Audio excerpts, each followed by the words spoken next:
I has been asked by the Israeli television to make a story about the two Chechen players. I never was a football fan, but I love the game. And of course, everybody in Israel know about Beitar Jerusalem. As I spent the first 4 days with the Chechen players in the club, and I was shocked when I saw the reaction of the fans. In a way, I couldn't understand why they hate them so much. I knew that they're going to stay at least till the end of the season. And I was fascinated to see what will happen. And actually, I was sure that I'm going to make a film with a happy ending. I thought that football should win in this war. And unfortunately, football lost. Beitar Jerusalem is much more than a football club, because in a way, when you're a fan of Beitar, it tells a lot about your social position, your political views, because Beitar Jerusalem is very much related to the right-wing party. I think it represents their identity, and I think that's why the reaction of the fans when someone comes to you and tries to change your identity, most of the time you will say, "Thank you very much, I'm not interested." What happened with the Chechen players is just the result of a process of many, many years, when part of the identity of this club became a non-Arab, non-Muslim club. Должен хорошо сыграть. It was so difficult through these 4 months to make them speak.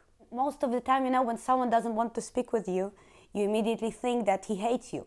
And in a way, I really thought when I was filming that because I'm representing in their eyes Israel, and Israel didn't treat them so well. So most of the time I felt that they actually hate me. And then later, when I watched the footage and I actually watched their faces, and my editor too, he told me, they doesn't hate you at all.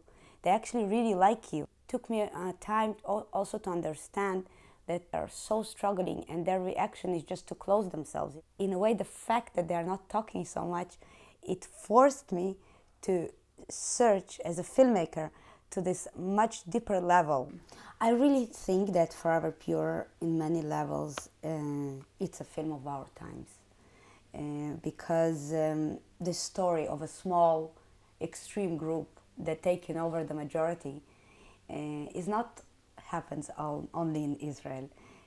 Trump was was the extreme part of the Republican Party only 3 years ago, and today is the president of the United States. And I think that's why Forever Pure is so succeeding all over the world, because people saying, "Oh, it happens in our country too." So maybe it's a story about particular football club in a small country, but actually it's a universal issue of how racism can destroy a team or a society from within. And by telling it through this amazing game as football, I think it gives me the opportunity to talk to a much wider audience than usually the documentaries can actually get. While I was filming, I needed to choose sides. Or I'm with the team, or I'm with the fans. I was with the club because I was much more interested to see what happens to a football club when their fans are going against them. So I didn't had so much contact with the fans during the filming. Of course, they saw me all the time on the pitch. They called me the redhead bitch.